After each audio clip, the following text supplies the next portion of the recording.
Upper Room, Philippines. This is the Lord's touch. To show His love to God's family and His people.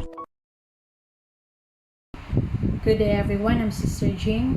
I'm here to talk about the scripture from the book of 1 Thessalonians 5:11, which says, "Therefore, encourage one another and build each other up, just in fact you are doing."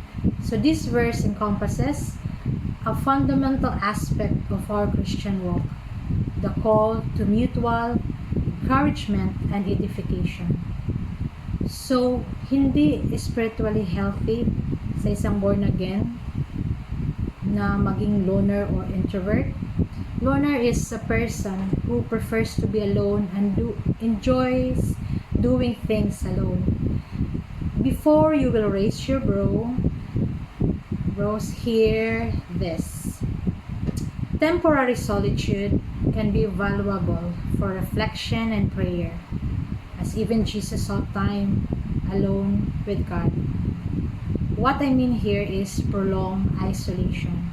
So the Bible provides insights into the dangers and consequences of isolation. What are these? Or what are those? Number one, vulnerability to temptation and sin.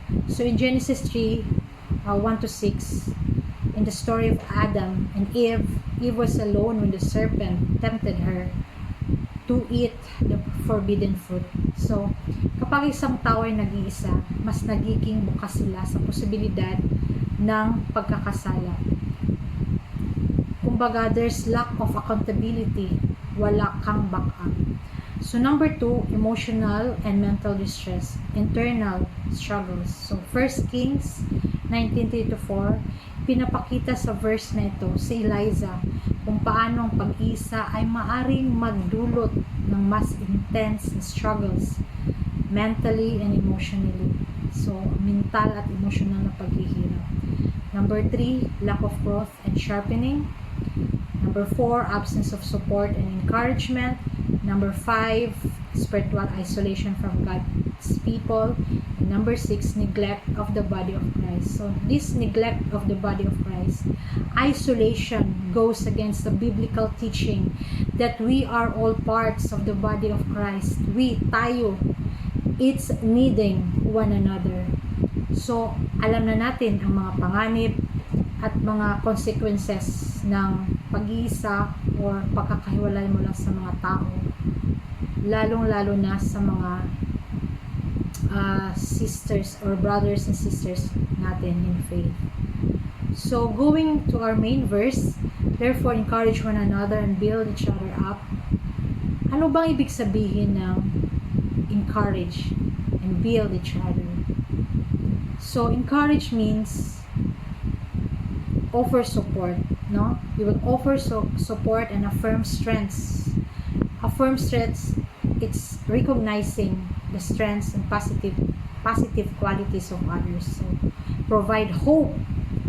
Number 3 is provide hope. So share words of hope and optimism, especially when someone is feeling discouraged or overwhelmed. Remind them of God's promises in their lives. Number 4 is listen actively. So be intentional when you listen to them.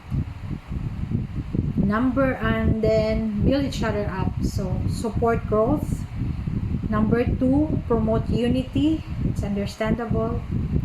And number 3, celebrate achievements. And number 4, be a source of strength. When you say be a source of strength, you offer practical help and prayers and stand with them through their struggles.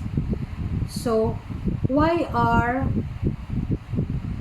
encouraging and building other people in the church or your brothers and sisters in the church important?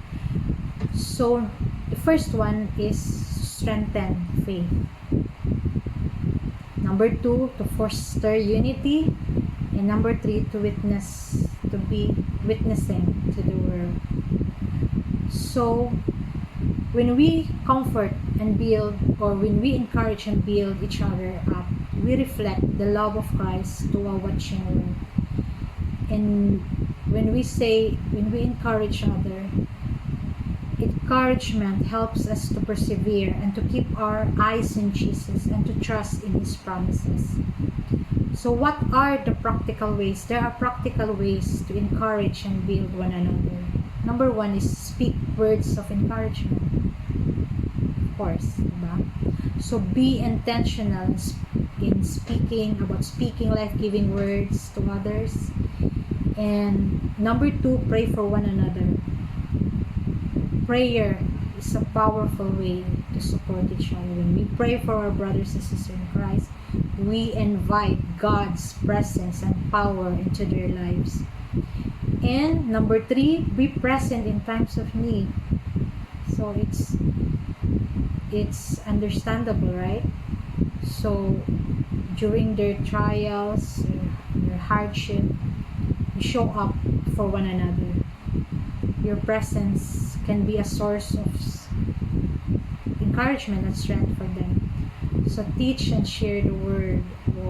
Share biblical truths that can help others grow in their faith, whether through Bible studies, small groups, one-on-one conversations.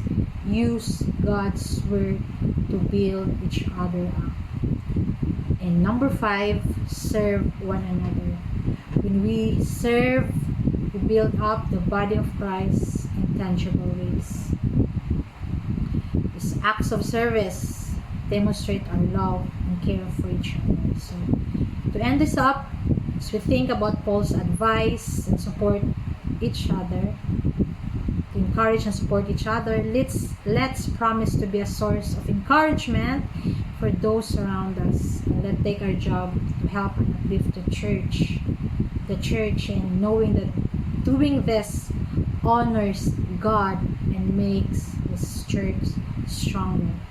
So may the Holy Spirit empower us to live out this calling, so that together we may grow in faith, in unity, and in the love of Christ.